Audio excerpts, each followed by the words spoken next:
Hello dear students, मैं पीके सिद्धांत स्वागत करता हूँ आप सभी का केमिस्ट्री बाय सिद्धांत सर पे। प्यारे बच्चों, आज का जो हमारा टॉपिक ऑफ डिस्कशन है वो बहुत ही बड़ा टॉपिक ऑफ डिस्कशन है। A to Z information about a best PhD with my 6 year experience. बात सिर्फ पीएचडी की नहीं, बात है बेस्ट पीएचडी की। और मैं कभी भी इस तरह की नॉन जेन्युइन लाइनें नहीं लिखता। ये गलतियाँ पीएचडी और ज़िंदगी दोनों बर्बाद कर देंगी। मैं कभी इस तरह की चीप लाइनें नहीं लिखता लोगों को कि मतलब लोग मेरी तरफ अट्रैक्ट हों या मेरे मुझसे कंसर्न हो। मैं कभी ऐसा नहीं करता। मेरी अपनी एक जेन्युइन लाइन है। लेकिन सोचो कि मैंने ये चीज़ लिखी है। आप मेरे किसी वीडियो पे इस टाइप की ये चीप लाइनें नहीं देखेंगे, लेकिन यहाँ मैंने लिखी है तो इसका मतलब इसके बहुत डीप मीनिंग है। अब इसे क्या डीप मीनिंग है, मैं आपको कुछ इमेजेस दिखाना चाहता हूँ। ठीक है, उनके नाम नहीं बताऊँगा, लेकिन आपको देखना चाहिए। आप इनको या तो आप इनके नाम में डिस्क्रिप्शन बॉक्स में दे दूंगा, या आप इनको स्क्रीनशॉट लेकर आप इनको सर्च करना रिवर्स इमेज पर। ठीक है, इन लोगों को आप सर्च करना रिवर्स इमेज पर, तो आपको इनके बारे में बहुत कुछ सीखने का मौका मिलेगा। ये लोग हमारे इंडिया के या आउट ऑफ इंडिया के बेस्ट इंस्टीट्यूशंस के पीएचडी स्टूडेंट्स थे, हैं नहीं। वो कौन सी गलतियां हैं, पहले तो रिलैक्स हो जाइए। पीएचडी एक 5-6-7 साल का प्रोसेस है, कम से कम मिनिमम 5 साल तो लगते ही हैं। कुछ लोग 3-4 साल में भी कर लेते हैं, लेकिन जिनकी फेलोशिप आती है वो कम से कम कोशिश करते हैं कि 5 साल तो ले ही लें फेलोशिप के साथ। वो कौन सी चीज़ें हैं जो एक स्टूडेंट को या तो बहुत बड़े पोस्ट पे पहुंचाती है और या तो एक फेल्योर बना देती है। वो कौन सी चीज़ें हैं जो आपको किसी बड़े गवर्नमेंट लैब का आपको असिस्टेंट बनाएंगी या उसका मैनेजर बनाएंगे, या किसी केमिकल कंपनी के सीईओ बन जाओगे, किसी वैक्सीन कंपनी के आप डायरेक्टर बन जाओगे। या वो कौन सी ऐसी चीज़ है जो आपको एक असिस्टेंट प्रोफेसर की जॉब तक नहीं लेने देती। ठीक है, ये सब चीज़ें इसी पीएचडी के कॉन्सेप्ट में छिपी हुई है। तो आपको बीइंग अ मैच्योर स्टूडेंट इस चीज़ को पूरा देखना और समझना होगा कि यहाँ पर मैं क्या डिस्कस करने वाला हूँ। ठीक है, चलिए हम लोग ज़्यादा बातें इधर ना करें, हम लोग अपने पॉइंट पे चलते हैं। आप इनको सर्च ज़रूर करना।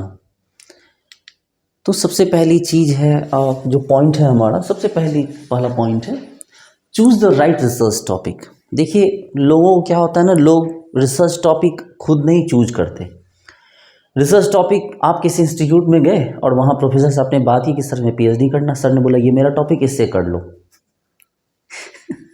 90% लोगों के साथ यही होता है। ठीक है, सबसे पहले तो बात करेंगे passion and interest. Select A topic that excites you and align with your long term goals. सबसे पहली बात तो आप गोल सेट कीजिए। अपनी पीएचडी के लिए आपको गोल सेट करना बहुत ज़रूरी है, और उसके अकॉर्डिंग, अपने पैशन के अकॉर्डिंग आप अपने टॉपिक को क्या कीजिए, सिलेक्ट कीजिए। हो सकता है इसके लिए 4-5 इंस्टीट्यूट आपको भटकना पड़े, हो सकता है कि आपको अलग अलग इंस्टीट्यूट जाना पड़े। कभी इस इंस्टीट्यूट में गए, यहाँ फलाने इस आपके टॉपिक पे जो रिसर्च आप जिस पे करना चाहे उस पर हो सकता है कि 2-3 जगहों पे ना हो, किसी और जगह पे हो रहा हो। लेकिन प्रॉपर स्टडी किए बिना आपको पीएचडी ज्वाइन नहीं करनी है, चाहे उसके लिए 6 महीने लग जाए, 1 साल नेक्स्ट ईयर ज्वाइन करना। लेकिन आप जब तक चीज़ों को पूरी तरह से समझ ना लो तब तक आप पीएचडी ज्वाइन नहीं करना। तो मेरा सबसे पहला आपको लेसन यही है। Feasibility ensures the project is achievable within the given time frame and resources.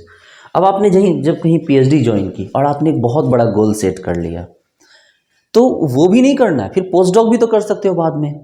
लेकिन सबसे पहले तो आपको ये करना है कि आपको जो टॉपिक सिलेक्ट करना है, तो आपके गिवन टाइम फ्रेम, आपके पास 3-4-5 साल का टाइम होता है। इस टाइम फ्रेम में आपको वहाँ के रिसोर्सेज के अकॉर्डिंग वो आपका टॉपिक अचीव हो जाना चाहिए। तो ये बात भी आपके दिमाग में पीएचडी ज्वाइन करते टाइम ही होनी चाहिए। इवन कि आपको अपने गाइड से ज्वाइन करने से पहले डिस्कस कर लेना है इस चीज़ को कि सर ये जो टॉपिक पे करना चाह रहे हैं पिछले अगले 4-5 साल में, ये टॉपिक हम कैसे अचीव करेंगे, कैरेक्टराइजेशन कहाँ करेंगे, मशीनरी कहाँ से इसकी प्रोवाइड होगी, इसकी जो फंडिंग होगी उसके लिए एक्स्ट्रा फंडिंग आएगी तो वो कैसे होगा। ये सारी चीज़ें आपको अपने गाइड से, जो होने वाले गाइड, अभी आपके गाइड हुए नहीं हैं, आपके होने वाले गाइड है, उससे आपको डिस्कस कर लेना होगा। अगर वो नहीं तो किसी सीनियर स्टूडेंट से डिस्कस कीजिए। चलिए, नेक्स्ट है हमारा relevance. Pick a research question with scientific, social और इंडस्ट्रियल सिग्निफिकेंस। देखिए, सबसे पहली बात, आप जो टॉपिक लेते हैं वो टॉपिक तो आपका सिग्निफिकेंट टॉपिक होना चाहिए। मतलब आप किसी ऐसे टॉपिक पे वर्क करना चाह रहे हो जिस पे आज से 25-30 साल 50 साल पहले वर्क होता था, आज के टाइम में ज़्यादा वर्क हो नहीं रहे, तो फिर वो आपकी ज़्यादा किसी काम का नहीं है। ठीक है, ये चीज़ें आपकी ज़्यादा काम की नहीं है। जैसे आज का टाइम है, आज का टाइम आपको नैनो पार्टिकल है, इसके बाद क्वांटम डॉट है, ग्राफीन ऑक्साइड है, इन चीज़ों पे बहुत तेज़ी से काम हो रहा है। ठीक है, ग्रीन केमिस्ट्री पे बहुत तेज़ी से काम हो रहा है। अब आप ग्रीन केमिस्ट्री के एज में आप चाहेंगे टॉक्सिक मटेरियल पे रिसर्च करना, ठीक है, मैं किसी को क्रिटिसाइज नहीं कर रहा, सबकी अपनी अपनी इंपॉर्टेंस है, लेकिन जो ट्रेंडिंग है, जो चीज़ आपको कैरियर बना के देगी, जिस चीज़ में आगे अपॉर्चुनिटीज है, जिस चीज़ में आपको आने वाले टाइम में ज़्यादा पोस्ट डॉक्स मिल सकते हैं, आपको उस टॉपिक पे आपको डिस्कस करना चाहिए, उस टॉपिक के बारे में सोचना चाहिए। Trends and gaps, stay updated on the latest developments in your field and identify research gaps. देखिए, पीएचडी क्या होती है, पीएचडी क्या होती है, ये जो रिसर्च गैप है, अगर आपको इजी पीएचडी करनी, बात समझना, अगर आपको इजी पीएचडी करनी, आप चाहते हो कि जल्दी से पीएचडी कंप्लीट हो जाए 3 से 4 साल में, तो इस रिसर्च गैप को भर दो। दो लोगों ने रिसर्च की है, उसके बीच जो लिंक टूट रहा है, जो लिंक उन दोनों रिसर्च को होने से, मतलब एक होने से रोक रहा है, उस लिंक को आप प्रोवाइड कर दो। थोड़ा नॉलेज इनसे लो, थोड़ा नॉलेज इनसे लो, मिलाकर अपना एक टॉपिक बनाओ, लिंक प्रोवाइड हो गया और आपका अच्छा खासा पेपर भी पब्लिश हो जाएगा और 3.5-4 साल के अंदर आपका पीएचडी कंप्लीट हो जाएगा। और या तो फिर क्या करो कि आप उनसे आगे बढ़ो, कि जहां तक उन्होंने काम किया उससे आगे बढ़ के काम करो। इसमें क्या होता है, इसमें आपको इनिशियल पॉइंट तो फिक्स है, फाइनल फिक्स नहीं होता। और जो रिसर्च गैप भरने की बात होती है, वहां इनिशियल फिक्स है, फाइनल फिक्स है, मतलब कहां से पिछले वाले ने शुरू किया है वो पता है और कहां अगले वाले ने शुरू किया है। ये जो बीच का गैप है, आपको ये इनिशियल और फाइनल आपको पता है, इस दोनों को मिलाकर अपना एक रिसर्च दे देना है और मतलब कंप्लीट हो जाना है आपका। तो दोनों चीजें हैं, मैं किसी को क्रिटिसाइज नहीं कर रहा, दोनों अपनी जगह बेस्ट हैं। लिंक करना क्या कोई मामूली बात है कि दो लोगों को रिसर्च को मिल आपको लिंक कर देना, ये कोई मामूली बात नहीं होती है। तो आपको जो है इन चीज़ों पे फोकस रखना है। चलिए, नेक्स्ट है आपको select A supportive supervisor. Oh my God, यही तो सारा खेल आके रुकता है। पीएचडी स्टूडेंट को खून के आंसू रुला दिए जाते हैं। यहां मैं रुक रहा हूं, इस लाइन का मतलब समझो, सेलेक्ट सपोर्टिव सुपरवाइजर। लोगों के वो मतलब मेमने वाले फेस पे मत जाना, ठीक है। आपको ज्वाइन कराते टाइम मेमने वाला फेस होता है सामने वाले का, बाद में पता चलता है ये मेमना नहीं है, ये कुछ और है। तो सबसे पहले तो आपको इस बारे में आपको पता लगाना होगा कि जिनके अंडर आप ज्वाइन करने जा रहे हो वो क्या है। तो सबसे पहले बात तो करें एक्सपर्टीज की, ठीक है। Your advisor should have expertise in your area of interest.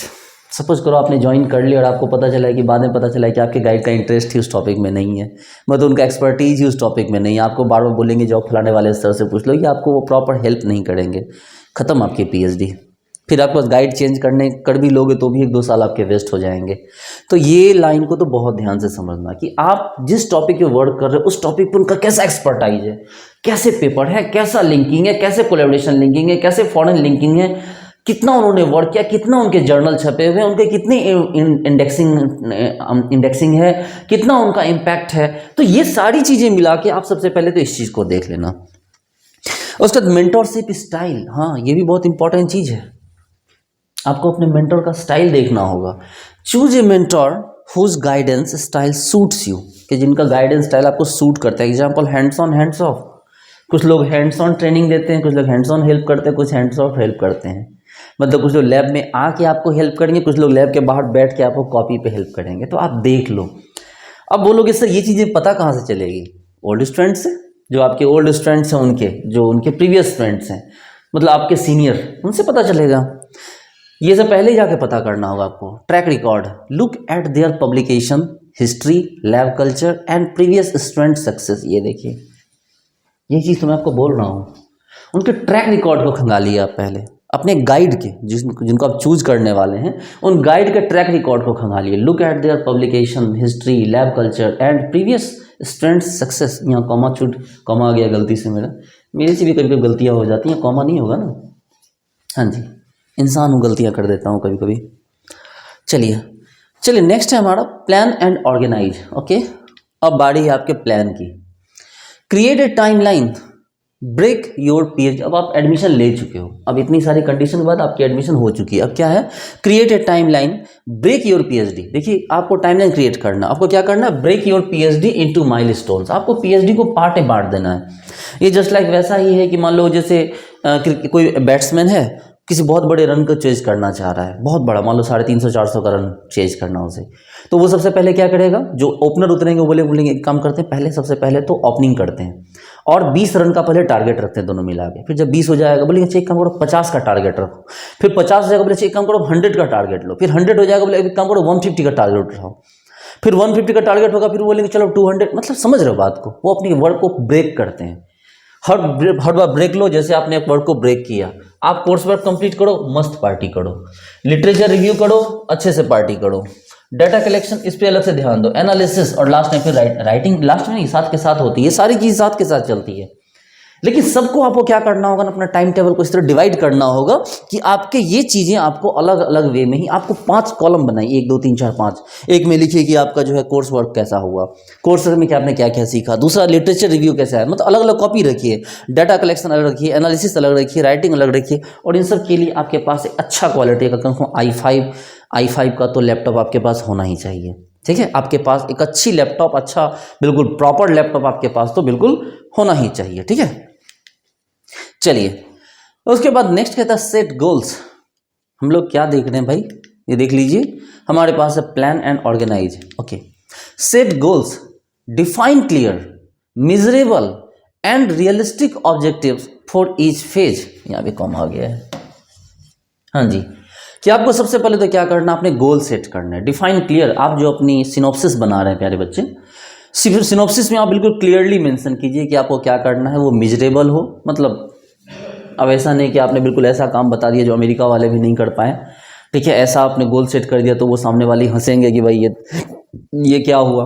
तो ऐसा नहीं है, उनको मिजरेबल टारगेट देने हैं, क्योंकि पीएचडी दुनिया भर के लोग पीएचडी करते हैं और लोग मिल के करते हैं, तब जाके कुछ रिजल्ट। ऐसा नहीं कि आप अकेले मिल के कुछ बहुत बड़ा बदलाव करोगे, नो डाउट करोगे। लेकिन जनरली क्या होता है ना कि सब लोग पूरी दुनिया से मिलकर पीएचडी करते हैं, रिसर्च पेपर पब्लिश करते हैं, फिर उनको रिव्यू पेपर लिखा जाता है। कुछ लोग रिव्यू पेपर लिखते हैं, 10-20 पेपर को जोड़ के एक पेपर लिखते हैं, ताकि उसका क्या कंक्लूजन है, क्या एक्सट्रैक्ट है। तो इस तरह का काम होता है, वो एक्सट्रैक्ट असल में काम आता है।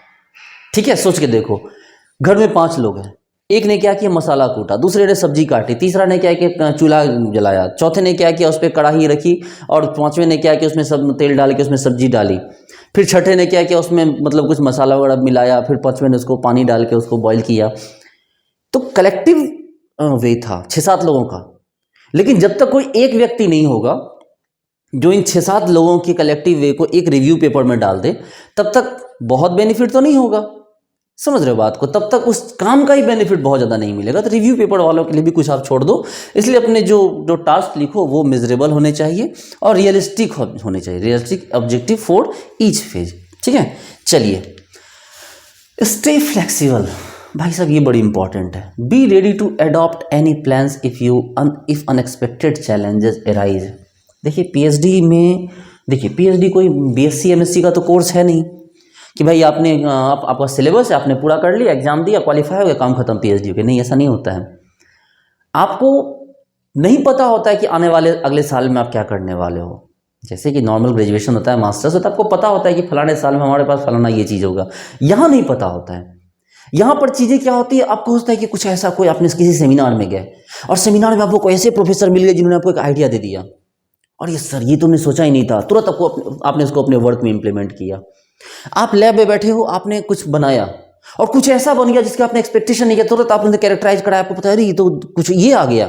अब आपका काम जा रहा था उस वर्क दिशा में, आपका काम इधर आपको 90 डिग्री से मूव करेगा, 180 डिग्री से मूव करेगा, कहीं और चला गया काम आपका। मेरी बात समझ रहे हो? 180 से तो नहीं, 120 से बोल सकते हैं।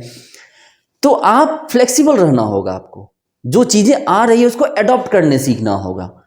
अगर आप मतलब किसी के मेडिसिनल केमिस्ट्री पे काम कर रहे हो, सपोज करो कि आपको कोई ग्राफीन ऑक्साइड का बंदा मिल गया, तो आप बोलोगे सर ग्राफीन ऑक्साइड जोड़ के देखते हैं क्या होता है। आप उसको अपने काम से जोड़ के उसका कुछ नया बन जाए तो उस पर भी थोड़ा काम कर लोगे। आपको लग रही सर क्वांटम डॉट पे भी कुछ काम हो सकता है सर, क्वांटम डॉट को अगर हम अपने वर्क से लिंक कर दें कुछ नया आ सकता है, फिर आप नेट पे सर्च करोगे, बनाओगे। यही तो पीएचडी है, तभी तो इतना वर्क लगता है, पढ़ना पड़ता है बहुत सारा। ठीक है, चलिए, डेवलप अ सॉलिड फाउंडेशन। देखिए, आपके पास एक सॉलिड फाउंडेशन होना चाहिए, एक आपके पास प्रॉपर बेस होना चाहिए। क्या सॉलिड फाउंडेशन का मतलब? Literature review. भाई साहब, इसमें कमजोरी नहीं आनी चाहिए। Literature review, read widely again to gain a deep understanding of your field.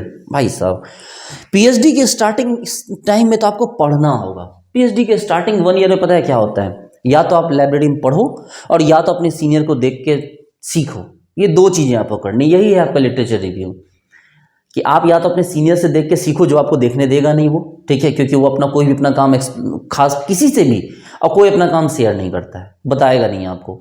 तो थोड़ा बहुत आपको सीखने के लिए मिलेगा अपने सीनियर से, बाकी आपको पढ़ना होगा। लाइब्रेरी में बैठ के आपको पढ़ना होगा, आपको किताबें पढ़ने का, कोई रिसर्च पेपर पढ़ना होगा, सीखना होगा। तो लिटरेचर रिव्यू की किसने क्या कर रखा है, उसकी बहुत वाइड इंफॉर्मेशन आपके पास होनी चाहिए, ठीक है। तो फिर क्या होगा कि आपके लिए वर्क करना बहुत इजी हो जाएगा। आपको पता है, ये सारे पॉइंट्स मैंने बहुत सोच सोच के इसको लिखने में, मतलब पिछले मैं बहुत टाइम से ये वीडियोज के लिए ये सारे टॉपिक जमा कर रहा था, कई महीनों से, क्योंकि इतना आसान नहीं होता है कि बस उठा के हमने लिख दिया। ये सारे वो पॉइंट्स हैं जिसको सोच सोच के क्या होता है, ये सारे अपने एक्सपीरियंस से मैंने इस वीडियो को बनाया। तो आप लोग इसको जरूर देखिएगा और फिर लाइक वाइक तो कीजिएगा ही आप लोग, वो सब चीज़ें मैं नहीं बोलता। चलिए, टेक्निकल स्किल्स, पहला पॉइंट हमने क्या देखा इसमें, ये देखो, डेवलप सॉलिड फाउंडेशन में क्या बताया? सबसे पहले तो लिटरेचर रिव्यू, दूसरा हमारा technical skills, master experimental techniques, analytical methods and, अरे यार ये बार बार एंड कॉमा में आ गया है, ठीक है, and software tools relevant to your research. देखिए, सबसे पहले तो क्या करना है, मास्टर का क्या मतलब? मास्टर का मतलब यहाँ ये नहीं कि मास्टर का मतलब कि आपको एक्सपर्ट बन जाना है। तो आपको एक्सपर्टाइज चाहिए किसमें? एक्सपेरिमेंटल टेक्निक्स में। मतलब भाई साहब बात की जा रही है स्पेक्ट्रोस्कोपी की, यूवी, आईआर, एनएमआर, एक्सआरडी, ठीक है, एचपीएलसी, इन चीज़ों में आपके पास मास्टर होना चाहिए। मास्टर मतलब आपको अच्छे से सीखना है, नहीं सीखा है तो अपने सीनियर, इतना तो आपको लोग सिखा देंगे, ये चीज़ें तो आपके सीनियर भी आपको सिखा देंगे।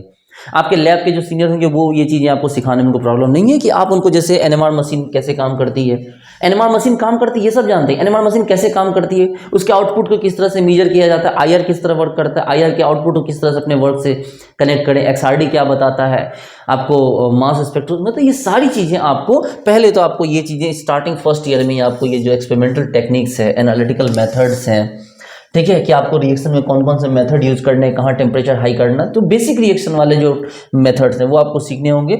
और सॉफ्टवेयर के बारे में भी आपको, सॉफ्टवेयर टूल के बारे में आपको जानकारी लेनी होगी, जैसे पाईमोल, जेमोल, ठीक है, स्विस मॉडल। तो ये चीज़ें आपको क्या करनी होगी, आपको सीखनी होंगी शुरू में। केमड्रॉ, केमिस्ट्री तो आप बीएससी एमएससी में ही सीख के आओगे, या आपको मॉलिक्यूलर मॉडलिंग सीखनी है, मॉलिक्यूलर डॉकिंग सीखनी है, तो ये चीज़ें आपको सीखनी होंगी, ताकि आप जो है अपना, जब आपका वर्क हो तो आप उसमें ज़्यादा अच्छे तरीके से काम कर सको। क्योंकि स्टार्टिंग के फर्स्ट ईयर में आपके पास बहुत कुछ, मतलब आपको बहुत ज़्यादा लैब में वर्क नहीं करने दिया जाता है, आप करोगे क्या? तो पहले सीखो। फर्स्ट ईयर में क्या किया था, सीखते हैं लोग। हाँ, tools relevant to your research obviously, ठीक है।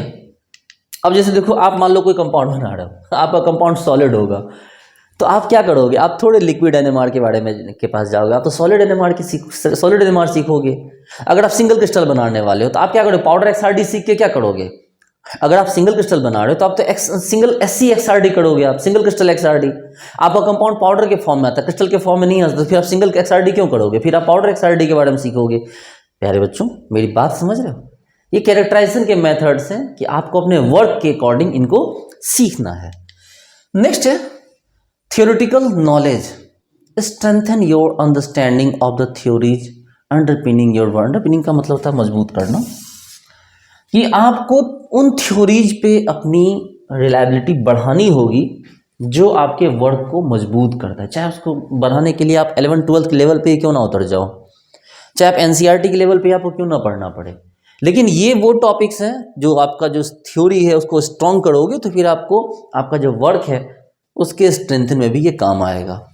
बी प्रोडक्टिव इन रिसर्च, ठीक है। Prioritise quality over quantity. भाई साहब बहुत इंपॉर्टेंट बात है ये। कुछ लोग क्वांटिटी पे काम करते हैं, हमारे पास तो 10 रिसर्च पेपर, हमारे तो 15 रिसर्च पेपर है, 10 रिसर्च, 5, 7, 8, ठीक है तो है, अच्छी बात है, मैं कुछ नहीं बोल रहा। रिसर्च पेपर के नंबर बढ़ाना मैटर नहीं करता है, 2, 3, 2.5 के इम्पैक्ट फैक्टर के 10 पेपर हों, उससे कोई बहुत फर्क नहीं पड़ता है। मेरे एक टीचर हैं, उनके फेलो ने पूरे पीएचडी की ड्यूरिंग एक पेपर बनाया।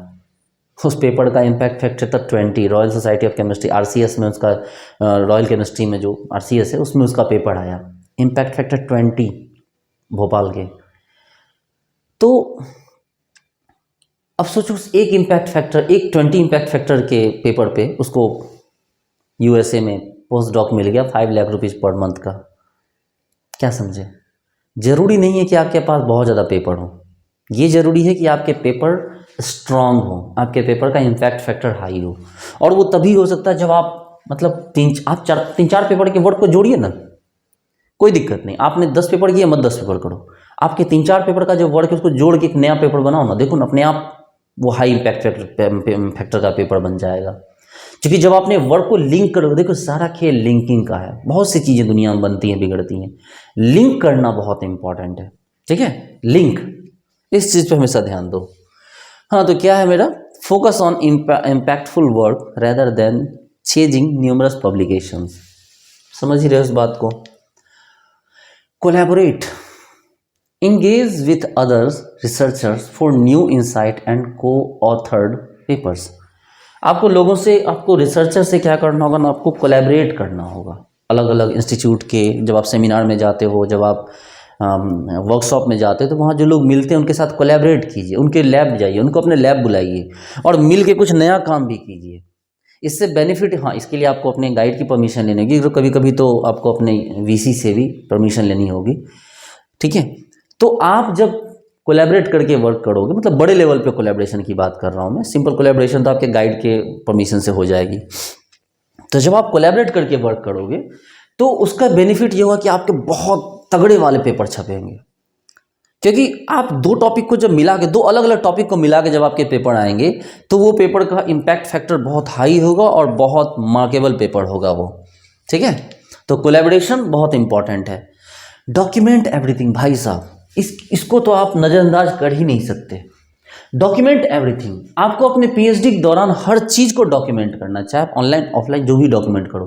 Keep a detailed lab notebook और digital record of your experiment and result. भाई साहब, ये तो वो चीज़ है कि 1 महीने बाद आप देखोगे, अगर आपने रिकॉर्ड नहीं किया तो कुछ भी याद नहीं रहा कि हमने क्या किया था, कितना टेम्परेचर दिया था, कितना प्रेशर दिया था, कौन सा केमिकल किस टाइम में मिलाया था, कितना ग्राम मिलाया था।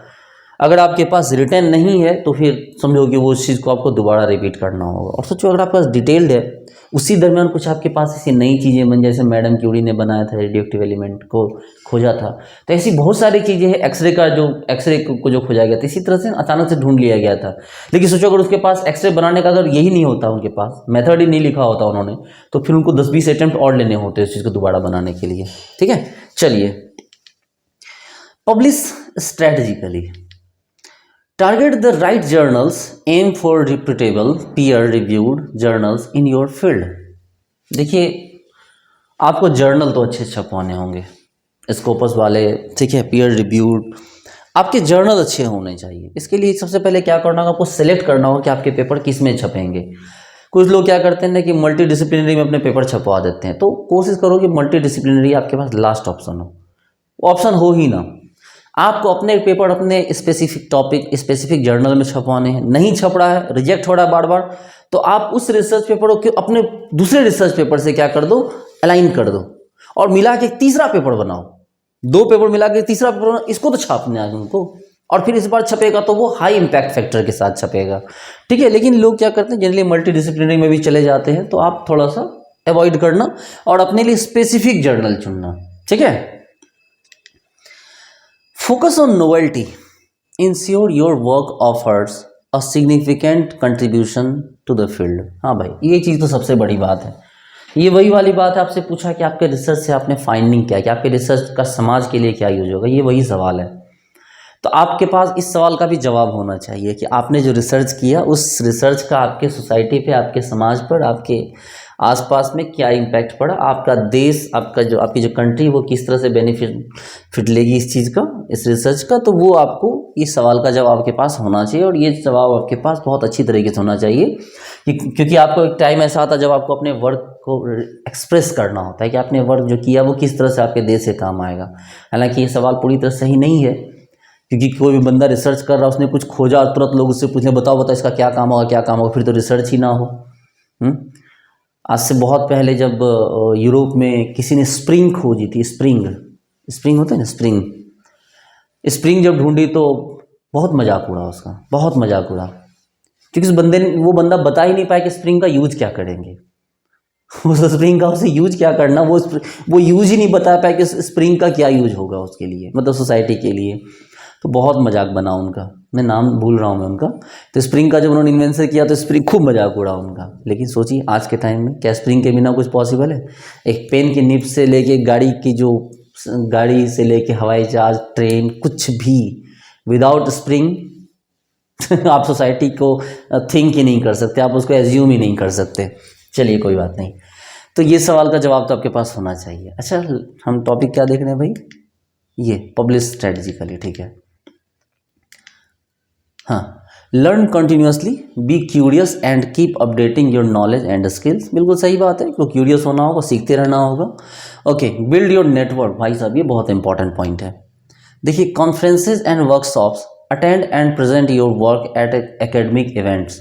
आपको ना सिर्फ ये प्रयास करना है कि आपका वर्क ज़्यादा से ज़्यादा पब्लिश हो, ज़्यादा से ज़्यादा आप उसको एकेडमिक कॉन्फ्रेंसेज वगैरह में, इवेंट्स में आप उसको शो कीजिए, प्रेजेंट कीजिए, और साथ ही साथ आपका ये भी इंटरेस्ट होना चाहिए कि वहाँ जितने लोग आते हैं उनसे आपको अपनी एक जान पहचानी बनानी है। नहीं कुछ हो तो आप एक डायरी रखिए जिसमें सारे अलग अलग कॉन्फ्रेंस जहाँ भी जाते हैं, सेमिनार है, वर्कशॉप है, उसमें जाके जितने लोग मिलते हैं सबका कॉन्टैक्ट नंबर, जो भी लोग दे देते हैं आपको, उनका नंबर, उनका डेजिग्नेशन लिख के रखिए, वर्क फील्ड लिख के रखिए, क्योंकि ये आपको पूरी ज़िंदगी काम देगा। जब आप किसी पोस्ट पे ज्वाइन करेंगे तो फिर आपको ज़रूरत पड़ेगी ऐसे लोगों की, जब आप उनसे कांटेक्ट करेंगे, आप उनको बताएंगे सर हम आपसे 20 साल पहले, 15 साल पहले यहाँ मिले थे, तो फिर वो आपको पहचानेंगे और फिर वो याद दिलाओगे। तो इतना तो जरूर है कि आपकी काम में थोड़ी सी हेल्प तो वो बाकी लोगों के कंपेयर में ज़्यादा कर देंगे, इसलिए ये चीज़ को आप ध्यान रखिएगा।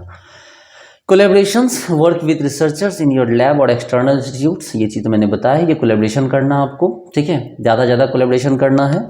Okay, online presence, create a LinkedIn और ResearchGate profile to showcase your research. ये चीज़ें आपको कोशिश कीजिए, ये चीज़ें फर्स्ट ईयर में ही कर लो आप। किसी से देख के सीखना और खुद से समझ के करना, ये दोनों में बहुत फर्क होता है। अपना खुद से रिसर्च गेट और जो है लिंक्डइन पे अपना प्रोफाइल बना लो, अपने वर्क को उसमें अपडेट करते रहना। Okay, stay organised and manage stress, ये बहुत इंपॉर्टेंट चीज़ है। पीएचडी में स्ट्रेस मैनेज करना ही बहुत मुश्किल है। पीएचडी वाले ऐसे ऐसे मीम शेयर करते हैं ना भाई साहब। अब ऑब्वियस सी बात है, कुछ लोगों को पीएचडी करने में 7-8 साल भी लग जाते हैं।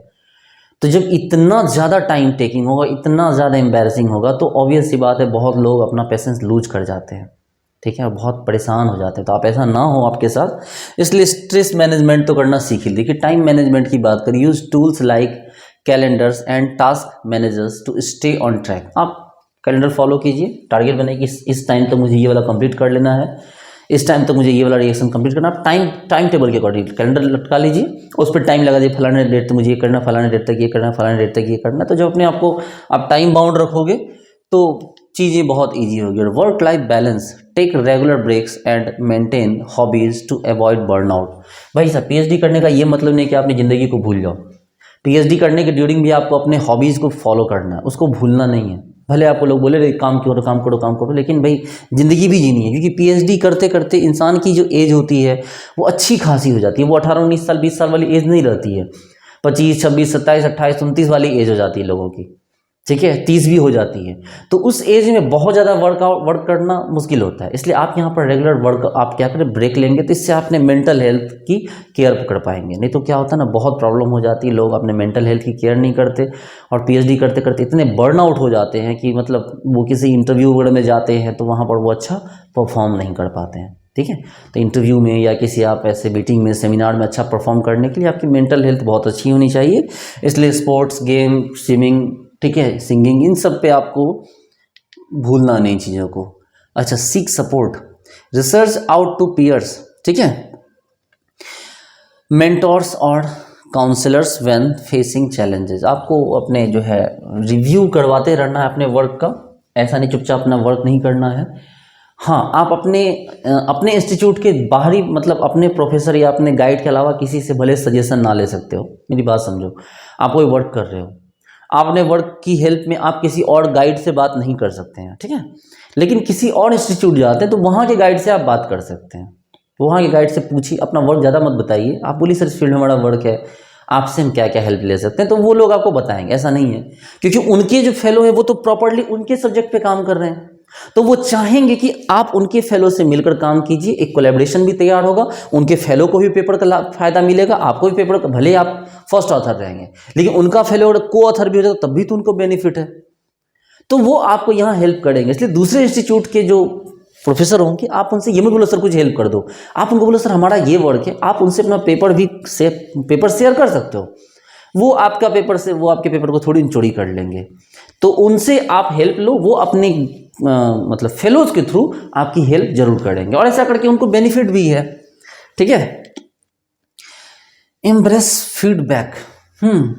देखिए, एक्सेप्ट करना सीखिए। अगर आपको कोई निगेटिव फीडबैक देता है तो परेशान मत हो जाइए, फीडबैक को एक्सेप्ट करना सीखिए। देखिए क्या है, from your advisor regularly seek constructive criticism to improve your work. देखिए पीएचडी में बहुत गालियाँ सुननी पड़ती है, ठीक है, इंग्लिश में गाली देते हैं प्रोफेसर लोग, ठीक है, आईटी सीएसआईआर बड़े बड़े जगह पे ना इंग्लिश में गालियाँ दी जाती है आपको फील नहीं होगी ये सर, ठीक है, बहुत इंसल्ट होती है, क्योंकि आपके वर्क प्रेशर से उनका वर्क प्रेशर जुड़ा हुआ है, आपके रिजल्ट से उनका रिजल्ट जुड़ा हुआ है। आपका रिजल्ट अच्छा होगा उनकी फंडिंग बढ़ जाएगी, आपका रिजल्ट अच्छा होगा उनको प्रमोशन मिल जाएगा, आपका रिजल्ट अच्छा होगा तो आपके पेपर से उनके पेपर कलेक्ट हो जाएंगे। आप बात समझ रहे हो, आपकी लाइफ आपके गाइड से इतनी, आप समझो कि ज़िंदगी में अगर इंसान फादर के बाद अगर किसी से ज़्यादा कनेक्ट होता है तो वो आपके गाइड ही होंगे। आपके लाइफ में कोई टीचर मिला, कितने निकले, 2 महीने, 4 महीने, 6 महीने, साल भर, 2 साल, गाइड के साथ आपको 5, 6, 7 साल का सफ़र बिताना है। मतलब समझो कि ये मतलब एक तरह के माँ बाप ही हो गए वो, मेरे गाइड तो जैसे मेरे फादर की तरह ही हैं, ठीक है, तो वो ना आपके लिए एक मेंटोर नहीं रह जाते हैं, वो ना पिता जैसे हो जाते हैं आपके, तो वो आपको डांटेंगे, गालियाँ भी देंगे, समझाएंगे भी, ठीक है, गुस्साएंगे भी, तो उसको सीरियसली मत लेना, सीरियसली लोगे तो खुद की लेके बैठ जाओगे, ठीक है, खुद का रिजल्ट खराब करोगे फिर। ओके, पीयर रिव्यू, इस चीज़ में तो मैंने बताया, इंगेज विथ कलीग्स, ठीक है, और external expert to refine your ideas. मैंने ये देखिए गौर से देखिए क्या लिखा हुआ है, ये देखिए क्या है, एक्सटर्नल एक्सपर्ट्स, अंदर वाले नहीं, इंटरनल एक्सपर्ट्स नहीं सेम अपने लैब के बगल वाले लैब के गाइड से अपना वर्क शेयर करोगे तो हो गया, फिर ये गलती मत करना, ठीक है, अपना जो भी वर्क है वो किसी और इंस्टीट्यूट के गाइड से और किसी इंस्टीट्यूट के जो फेलोज हैं उनसे शेयर करना, वो भी बहुत क्रिटिकल चीज़ें, मतलब बहुत ही अंदर की चीज़ें शेयर मत करना। इवन कि मैं तो ये सजेस्ट करूँगा आपको कि जिस लैब में आप काम करते हैं उसके बगल वाले लैब के गाइड से आप गुड मॉर्निंग ज़्यादा कुछ मत करना, ठीक है, कभी उनसे पर्सनली मत मिलना, नहीं तो आपके गाइड आपकी बैंड बजा देंगे। Okay, stay open minded. अच्छा, एक चीज़ तो मैंने बताना ही भूल गया आपको, पीएचडी के दरमियान, पीएचडी ज्वाइन करने से पहले जिस इंसान से आप बात करना, जिस एक गाइड से आप बिना बात किए सबके रिकॉर्ड देख लेना, सबके फेलो से बात कर लेना, लेकिन जब आप एक बार किसी गाइड से बात कर लोगे कि सर मुझे आपके अंदर पीएचडी ज्वाइन करनी है, उसके बाद उसको छोड़ना मत भाई साहब, फिर या तो वो इंस्टीट्यूट ही छोड़ देना आप। अगर आप किसी इंस्टीट्यूट में गए और आपने वहाँ किसी गाइड से बात कर ली कि हाँ सर, ये वर्ड निकल गया कि मुझे सर मुझे आपके अंदर ज्वाइन करना है, बस हो गया। अब या तो आप उनके अंदर ज्वाइन करो और या तो उस इंस्टीट्यूट को ही छोड़ दो। ऐसा नहीं करना कि ये नहीं है, गांव का ट्यूशन नहीं कि सर हमको आपके पास पढ़ना है सर, टाइम बता दीजिए, और बस उस दिन का छोड़ के किसी और टीचर के पास चले गए। अगर ऐसा हो गया, क्योंकि देखो सारे टीचर्स तो एक हैं, उनके दिल एक हैं, उनके पेट एक हैं। आप बाहर से फेलो आए, आपने किसी के ईगो को हर्ट कर दिया, भाई साहब ये बहुत बड़ा इशू है। प्रोफेसर्स की सैलरी बहुत हाई होती है, रिस्पेक्ट बहुत हाई होती है, तो उनका ये जो लेवल होता है ना ईगो, वो भी बहुत हाई होता है। अगर आपने उसको हर्ट कर दिया, अगर आपने उसको मतलब टच किया बेवजह, तो फिर तो वो मतलब अमरीश पुरी बन जाएंगे आपके लिए, चाहे वो आपके गाइड रहे चाहे ना रहे, ठीक है। आप ये भी नहीं सोच सकते हो कि अगर आपने किसी एक गाइड से बात कर ली और ज्वाइन किसी और गाइड के अंदर कर लिया तो वो दूसरे आपके गाइड आपको पहले वाले से बचा लेंगे, नहीं बचा पाएंगे। वो आपकी लाइफ में इतने मतलब इतने छेद करेंगे ना कि आप गिनते गिनते थक जाओगे। वो सुना था ना आपने छेदी सिंह वाला डायलॉग, इतने छेद करेंगे हम तुम्हारे में ये चीज़ ध्यान रखना, बहुत परेशान कर देंगे फिर, ठीक है। तो ये गलती आपसे नहीं होनी चाहिए। आप जिनके अंदर ज्वाइन करना है, एक आदमी से बात करना, जैसे इंसान होता है ना, वन मैन वुमेन या वन वुमेन मैन, बस वही रहना, वन गाइड स्कॉलर। एक बार जिससे बात हो गई उसके बाद किसी और से बात मत करना, चाहे तुमको ज्वाइन करना या तो छोड़ के किसी और इंस्टीट्यूट चले जाना। चलो, ये वो चीज़ें हैं जो आपको हाई लेवल ऑफ स्ट्रेस से बचाएंगे। ये इथिक्स है, ये इंस्टीट्यूट का इथिक्स है, इसको आप इग्नोर नहीं कर सकते। Focus on the big picture. हाँ भाई साहब, original contribution ensure your research answers a significant question and advances the field. भाई साहब, ये तो सबसे बड़ा पॉइंट है, ये focus on the big picture, कि आप जो वर्क कर रहे हो उस वर्क का आज से 10-15 साल के बाद क्या इम्पैक्ट होने वाला है। क्योंकि उसका जो पीएचडी का असली फल होता है वो भी आपको 10-15 साल के बाद ही असली मिलने लगेगा। देखो, मान लो आप क्या करोगे कि आपने पीएचडी कर ली, आपने कहीं पीएचडी के बाद 5-6 साल बाद पीएचडी हुई और पीएचडी के बाद आपने कहीं ज्वाइन कर ली, ये असली फल नहीं हुआ। फल तब मिलने लगेगा जब आपका वर्क फ्लोरिश होगा, आपके वर्क पे आपको फंडिंग आएगी, आपके वर्क, आपके बड़े बड़े पेपर के अकॉर्डिंग आपको अलग अलग जगह पे रिव्यूज़ का जो है आपको हेड बनाया जाएगा, मेंबर बनाया जाएगा, फिर आप जाके सेमिनार ऑर्गेनाइज करवाओगे, आपके नाम पे मोटी मोटी फंडिंग आएगी, आपके पास नंबर ऑफ स्कॉलर्स आएंगे, तो वो आपका असली फल होगा जो लगभग 10-15 साल के बाद आना है। तो इसलिए आप इस चीज़ को इग्नोर मत कीजिएगा, ठीक है। तो ये चीज़ मैं बता रहा हूँ, original contribution ensures your research answer a significant question and advances in field, कि भाई साहब 10-15 साल के बाद आपका वर्क किस तरह से फ्लोरिश होने वाला है, इस बारे में भी आपके पास जवाब होना चाहिए। Practical applications consider how your findings can be applied in real world context. वही चीज़ है, वही बात मैंने दोबारा से लिखी है कि रियल वर्ल्ड में आपके एप्लीकेशन, मतलब आपके वर्क को किस तरह से अप्लाई किया जाएगा। Prepare for the future, use your PhD as a platform to build skill and networks for academic, industrial और एंटरप्रेन्योरशिप कैरियर। भाई साहब देखिए, कुछ लोग क्या करते हैं कि पीएचडी को सोचते हैं भैया पीएचडी करते हैं पैसा मिलेगा, जेआरएफ कर ही लिया है, एसपीएम कर लिया, पैसा मिलेगा मोटा। सही बात है, आप जेआरएफ कर लोगे, जेआरएफ SRF मिला के आपको 20-22-25 लाख तो आसपास मिल ही जाते हैं, एसपीएम होगा तो और ज़्यादा मिलेगा। लेकिन ये पैसे आपको एंजॉय करने के लिए नहीं है, ये पैसे आपको वर्क करने के लिए है। जो लोग ये सोचते हैं कि हम बस पीएचडी के लिए, पैसे के लिए पीएचडी कर रहे हैं, भाई साहब उनका तो कुछ नहीं होना। हाँ, पैसे मिल सकते हैं, पैसे मिल सकते हैं, मिलेंगे नहीं, मैं नहीं बोल रहा, पैसे मिल सकते हैं, क्योंकि जब आप प्रॉपर ओरिएंटेड वर्क नहीं करोगे, वैसे इंस्टीट्यूट ज्वाइन नहीं करोगे, किसी स्टेट यूनिवर्सिटी को ज्वाइन कर लोगे, मैं बहुत सीरियसली बात बोल रहा हूँ, अगर आपने किसी स्टेट यूनिवर्सिटी को ज्वाइन कर लिया तो आप पैसे ले लो ना, यही है आपकी पीएचडी, कि आप फेलोशिप ले लो, अपनी पीएचडी भूल जाओ। इसीलिए आपको अपने वर्क पे फोकस करना, अच्छे इंस्टीट्यूट पे फोकस करना है, तो पीएचडी को एक प्लेटफॉर्म बनाओ, उस फेलोशिप को अपना एक प्लेटफॉर्म की तरह यूज करो। ये नहीं कि पैसे आया आपने मजे से बाइक खरीद ली, घूमना फिरने लगे, घर पे खर्च कर दिया, नहीं, वो पैसे आपको अपने ऊपर खर्च करके अपनी पीएचडी को ठीक करने के लिए है। ये देख रहे हो, एकेडमिक, इंडस्ट्रियल और एंटरप्रेन्योरशिप, ठीक है। ये भाई साहब तीनों चीज़ें हैं, या तो आप एकेडमिकली बहुत स्ट्रांग बनो, या तो आपके पास इंडस्ट्रियल नॉलेज बहुत सारा हो जाए, या एंटरप्रेन्योर की कल चल के आपको कंपनी, मान लो कोई आपने केमिकल बनाया, उस केमिकल को बनाया, प्यूरीफाई किया और आपने उसकी कंपनी डाल दी। आपने मोनजेंटो का तो नाम सुना होगा।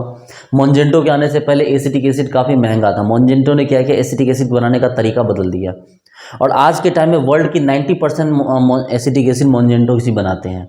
आप सर्च करो ना, मोनजेंटो एसिटिक एसिड, उन्होंने मेथड बदल दिया और खुद अपनी कंपनी डाल दी। अपने मेथड को अपनी कंपनी, उन्होंने कॉपीराइट में पास रखा, उन्होंने किसी को नहीं दिया, बेचा नहीं किसी को, अपने खुद से बनाया, और आज पूरे वर्ल्ड का 90% एसिटिक एसिड वही बनाते हैं, अरबों डॉलर की कंपनी है, ठीक है। तो सोचो आपके पास, उन्होंने क्या किया, उन्होंने वो भी सोचते कि पीएचडी को उनको फेलोशिप मिले, वो मजे करेंगे उस पैसे से, तब तो हो गया। तो उन्होंने अपने वर्क को क्या किया, प्रिसाइज किया, और उसके बिहाफ पे उन्होंने अपनी कंपनी खोली, और आप समझ सकते हो। चलो बात करेंगे बोनस टिप्स की। क्या है भाई हमारा बोनस टिप्स? स्टे रिसिलियंट, लचीला, flexible, challenges are inevitable, cultivate a growth mindset to overcome setbacks।